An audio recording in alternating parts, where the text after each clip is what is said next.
remove the circlip from the other side so that now I can remove that. I can remove this shaft. Now there's some thrust washer needle bearing thrust bearings, but this should come right out like that. That gear will stay there. I may need to remove the PTO for that to come out, so that's fine. We'll do that when we get a chance. This I'll just put back on in the order it was removed in while it was running. So this is your reverse clutch hub and clutch shaft. Oh, make sure we don't lose this Woodruff key. It decided to slip out. We'll put him back in there. Make sure that stays there. This stays there and on the shelf. All right, I have the left side end cap, bearing cap off of the axle. And so now we should be able to just, I found that these do just kind of lift out, although they are heavy. So let me do that now. Sometimes the lower bearing comes with it, sometimes it will sit in the case. This one's sitting in the case like that. And I'll put this on the shelf. Notice the nuts are facing upwards that put the differential together. Next is PTO has to come off. PTO clutch. I'll have to take the end cap off and then slide it forward and back out, and then we can get this reverse clutch shaft gear out of there. So we're going to start just breaking them loose.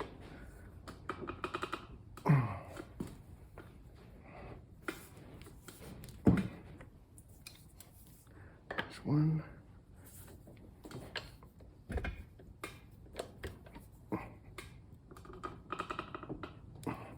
Two.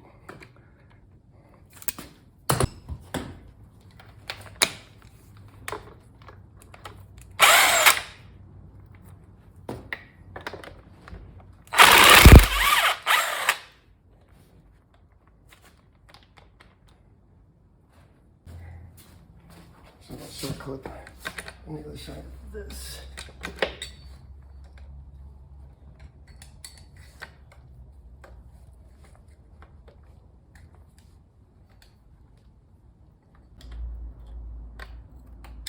Here we go.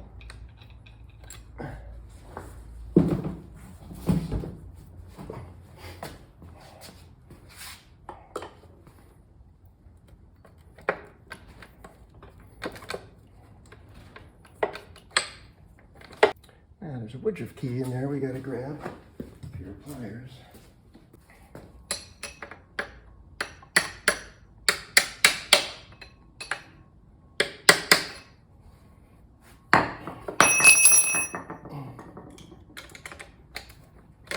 Got it.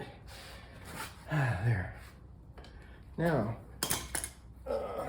wipe that off a little bit. This should come right up. There's another key there for the fork. So let's put this on here. Grab this. Make the orientation. This fellow is with the fatter prong of the fork on the engine side. And this will go back in and mate with that key. This other key I will slide in here. Sorry if you can't see this. Attempt to put that on there just so it stays. We don't lose anything. That's good enough. And I'll set this. We have new O-rings. There's two O-rings, one on each side. Sits in a bore in each half of the casing.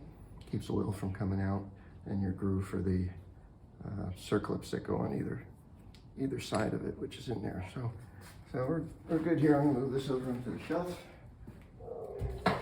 Get a little closer. Maybe now, I don't know if this will lift out. Yes, it will. So I was able to get this gear out now with the shifter fork out. And you have to be careful about this. Woodruff key again goes into the clutch hub. And we'll put this. All right, I saved you the aggravation I went through to try and slide putty knife in here, but it finally happened.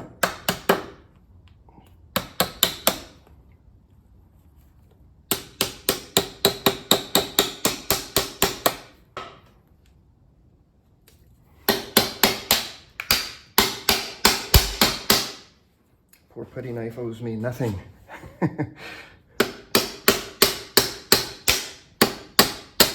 Used to have 2 halves of a wooden handle on it. Just giving its life to Gravely Transmission Service. Got this half putty knife. I don't know if it's gonna. Maybe this will be a better strategy. Here it comes. There it comes. Maybe somebody had this off before and gooped it up. But success. There we go. That seal will get replaced. This will get cleaned up. There's a needle bearing in there. Looks good. So you can see there's no gasket. It is just, looks like gasket shellac. Pretty liberal amounts. Put this on the shelf with the 2 bolts.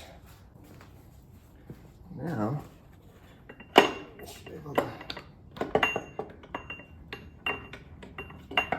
should be able to do this. It's going to require, yeah, that. This one looks pretty good. It's original. It's a 98. So, you know, the seals were leaking. It doesn't look like it was too abused. My understanding was strictly used for mowing. I'm going to take this bearing out if it'll come with me and put that back on. Put this on the shelf.